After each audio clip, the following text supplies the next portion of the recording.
Buenas tardes a todos. Estoy en California. Mi nombre es Cecilia Méndez, ya me presentaron. Lo que quiero hacer es presentarles la historia de mi libro que se llama La República Plebeya. Por eso el título de la presentación es Historia de un libro y de una historiadora. Y ahí ustedes me tienen. Trabajo en la Universidad de California, Santa Bárbara, y si quieren buscar en la web me pueden encontrar. Y los invito, si desean, si les interesa lo que yo hablo, pueden buscar mis escritos, mis publicaciones que están gratis, se pueden bajar de mi página web. Así que no hacen más que tipear mi nombre y poner Santa Bárbara en inglés, University of California, y salgo yo. Y eso quiere decir que en el Perú, si uno quiere, uno puede conectarse con los otros, que a veces son presentados en la televisión como bárbaros, como diferentes, como salvajes, pero uno sí puede conectarse con los demás y puede servir a los demás. Y por eso es que yo quería llevar mi libro y presentarlo, así como lo presento en las universidades de Estados Unidos. Yo lo he presentado en Oxford, lo he presentado en Stanford, lo he presentado en muchos sitios importantes en el mundo, en Francia, pero también lo he presentado cuando salió en castellano. Estuve muy feliz de poder presentarlo en las PUC de Uchurajay. Y ahí me acompaña José Carlos Agüero, que está aquí sentadito, ¿lo ven? Que un gran amigo que, bueno, me ayudó. Este es Uchurajay y ustedes ven que es muy diferente porque ahora hay cemento. Esta es una plaza que hicieron para homenajear a los periodistas, y a pesar que ellos los conocen como el pueblo que asesinó a los periodistas, ellos ya no les importa porque ya saben que también a ellos los asesinaron y quieren su monumento. Y después hay un fotógrafo que ya los ha ayudado a hacer un memorial para sus 105 muertos, porque como era posible que solamente la muerte de los periodistas se recordara y no la de sus propios muertos y familiares, ¿no? Y buenos días a todos los que están compartiendo el espacio, a todos los alumnos y alumnas. Me alegra que hayan leído la publicación del proyecto Bicentenario. Es un esfuerzo que está haciendo el Estado para, en medio de toda esta situación tan terrible de la pandemia, no olvidar que el Perú va a cumplir 200 años de independencia el próximo año, el próximo 28 de julio. Y que es un poco difícil seguir sosteniendo un ánimo celebratorio del Bicentenario en medio de tanta desgracia, de esta pandemia que es mundial, pero que al Perú la ha afectado de una manera tan dura. Podemos comenzar preguntándonos cuál es el significado de la palabra comprensión. La palabra comprensión viene del latín y significa literalmente agarrar algo. Viene de prensión. Prensión es prensar, agarrar, ¿no? Y es un término más bien genérico que significa agarrar algo en su totalidad. Entonces, comprender algo es como cogerlo, ¿no? Capturarlo, atraparlo, ser capaz de globalizarlo. ¿La incomprensión y los malos entendidos influyen en los conflictos que constantemente vivimos? Sí, definitivamente. De hecho, digamos que el problema mayor, diría, de la sociedad contemporánea es la incomprensión y el malentendido.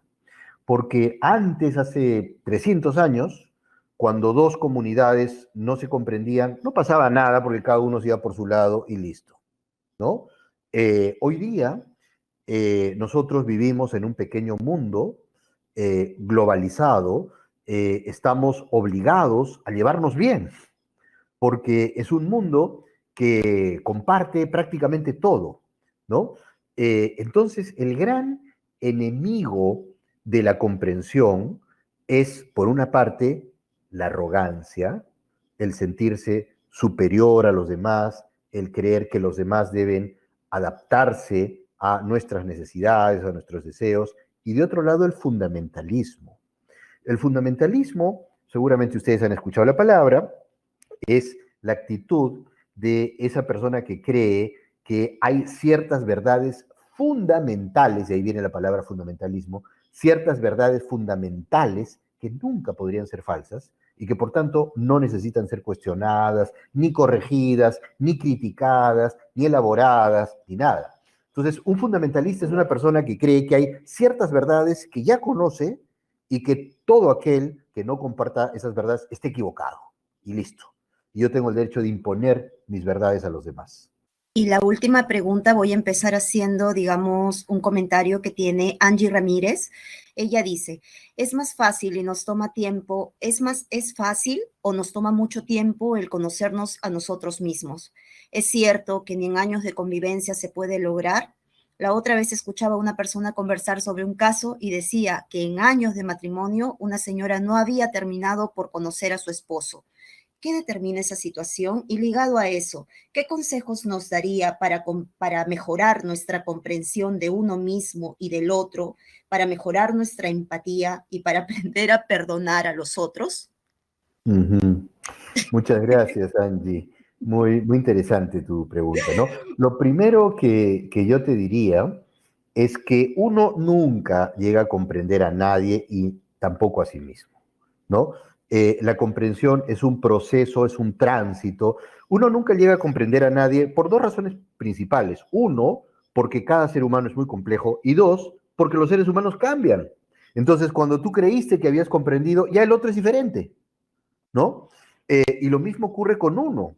Cuando uno cree que se comprendió, el creer que se comprendió lo transforma.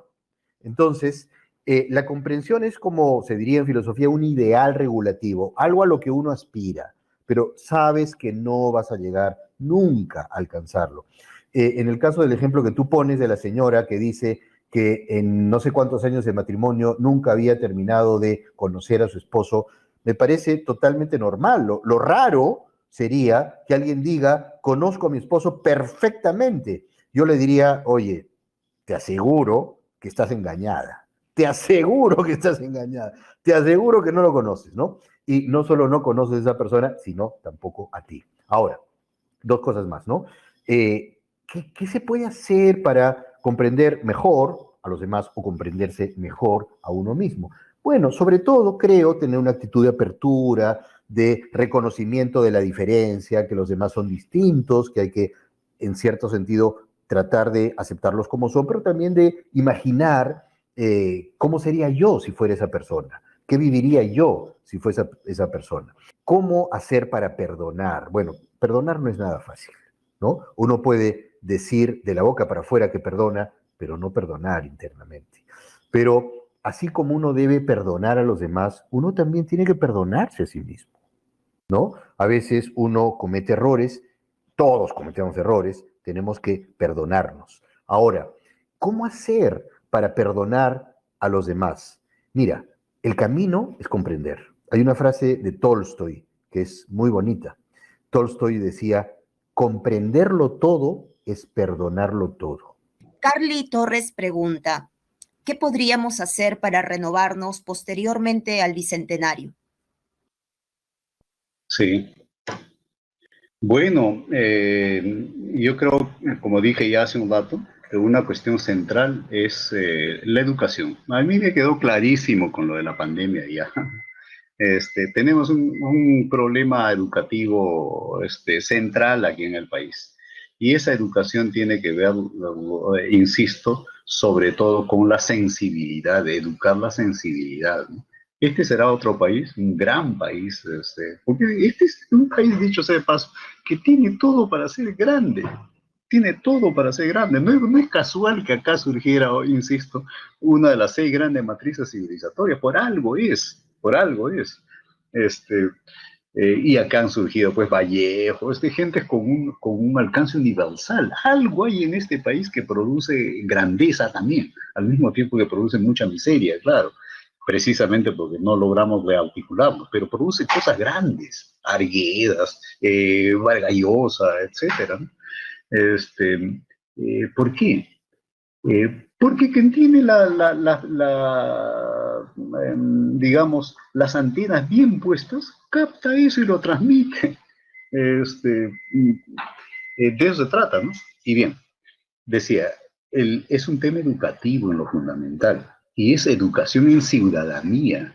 Es educación en ciudadanía, en el respeto por el otro, en la autoestima, en el sentido de responsabilidad, de eso se trata. Ahora, yendo más allá ya, también hay que hacer un conjunto de reformas, claro, todas enteramente posibles.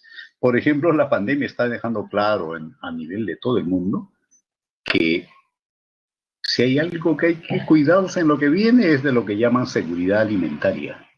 Felizmente acá todavía la tenemos. Con un campo desabastecido, al pobre campesino le pagan una miseria por lo que produce, pero sobre sus hombros se ha sostenido esta pandemia. No ha habido hambruna. Pudo haber habido hambruna. Si no ha ocurrido es porque el campo ha estado abasteciendo, ya está abasteciendo en la ciudad.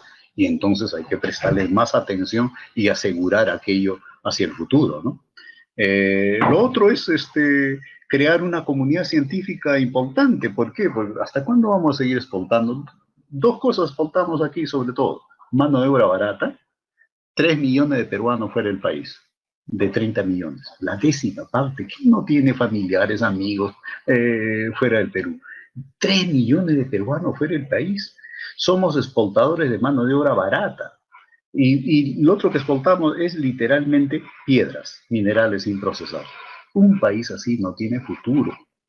Tenemos que ir hacia una economía intensa en conocimiento. Vean, esto que tengo acá y que todos ustedes tienen, un celular, ¿cuánto cuesta en el mercado? Cueste lo que cueste, cada uno sabrá cuánto. No es por la materia prima, pues, porque esto es plástico, silicio, cobre, calculando y siendo concesivos, acá habrán pues 5 soles, ¿no? Pero no cuesta 5 soles. ¿Cuánto cuesta en el mercado? ¿Y por qué vale lo que vale? Porque contiene conocimiento, ¿no? No comprendemos eso tan elemental. Los países del Asia lo comprendieron hace 40 años, cuando estaban peor que nosotros. Y ahora justo esto donde viene de Corea, ¿no? De Samsung. Tenemos que, también tiene que ver con el impulso a la educación, claro, en este caso la educación superior, formar una comunidad científica competente que nos permita incorporar valor agregado en la producción. Hay que informatizar el país, hay que construir una red energética sostenible, más centrales hidroeléctricas, por ejemplo, el aprovechamiento del gas, hay que de alguna manera vincular todo el país, invertir fuerte en salud, en educación, ¿no?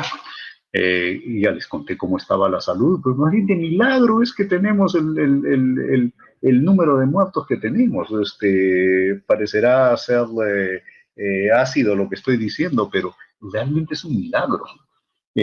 Cuando yo vi lo de Guayaquil, vieron lo de Guayaquil, que es lo más parecido al Perú en el Ecuador. Los muertos en las calles sin que nadie los recoja, dije, no ha ocurrido en ese grado acá. Ya habrá que ver por qué, cómo, qué hicimos, en fin, ¿no? Pero tal como estaban los hospitales, en el grado paupérrimo de equipamiento en el que estaban, pudo haber sido la cosa mucho peor. Bueno, hay que sacar lecciones de eso. También hay que reformar el aparato estatal, pues nada de hermanitos, recomendaciones, eso se tiene que acabar. Que es otra manera de diferenciar a la gente, de despreciar al que no tiene nadie que lo recomiende, Con eso se tiene que acabar. Y claro, está la cuestión cultural a la que señalaba hace un rato, ¿no? Que tiene que ver con el autoconocimiento. Eso es lo que podría decir.